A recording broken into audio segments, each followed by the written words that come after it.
Hello, hello. Welcome back to this version of Miss Max Academy. In today's example, we are going to be dilating this polygon by a scale factor of 1/4. What that means is we're going to be creating a similar polygon to triangle GUX. And this similar polygon is going to have side lengths 1/4 the length of the sides of GUX.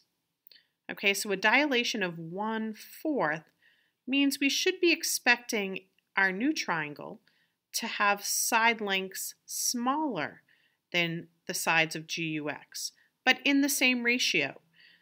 We also know that our new triangle is similar to triangle GUX, which means its corresponding angles will be equal. Because we know similar polygons, corresponding angles are equal, corresponding sides are in the same ratio.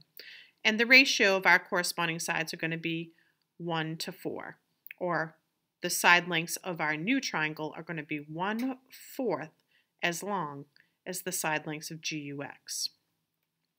So let's take a minute and write the coordinates of the vertices of triangle GUX.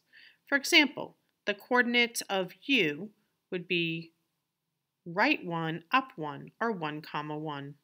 The coordinates of G would be right 4, 1, 2, 3, 4, and up 3, 1, 2, 3. Good? So G would be 4, 3. And finally, X would be right 3, down 2, or 3, -2. So here we go. We've got our coordinates. We know that each point on the coordinate plane has an x value and a y value. We also know in order to find the coordinates of g prime, u prime, x prime, we have to multiply the x value of the coordinate by the scale factor, and the y value must be multiplied by the scale factor.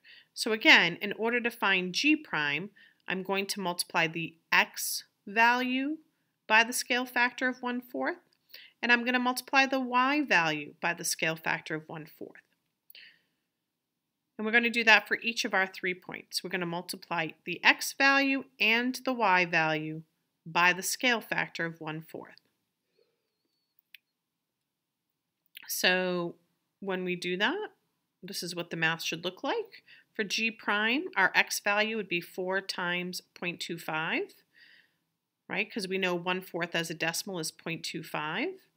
And 1/4 of 4 is 1. So we know our x value of g prime should in fact be 1. We multiplied the y value times 0.25, and 3/4 are in fact 75 cents, or 0.75. And we just continue this process for each point of our original polygon.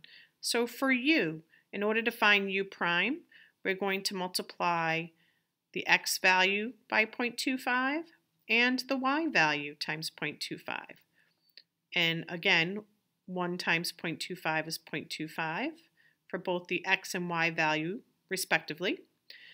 And finally, to find x prime, we're going to multiply the x value times the scale factor and the y value times the scale factor. We learned up above that 3 times 0.25 is 0.75, and -2 times 0.25 is -0.5. So here are the new coordinates for our image. Just a reminder, the original triangle GUX is our original triangle, and it's going to be similar to triangle G prime, U prime, X prime, which means that the corresponding angles will be equal and the corresponding sides will be proportional, or in the same ratio, and that ratio is 1/4. So because our ratio is smaller than 1, we'd expect our new triangle to be smaller than our original triangle. As a matter of fact, we'd expect its sides to be 1/4 the length. And in fact, when we plot our new points, here's our new triangle, which we call the image, right up here. And clearly the sides of triangle G prime, U prime, X prime are 1/4 the length of the sides of G, U, X. Tune in again next time for Miss Max Academy.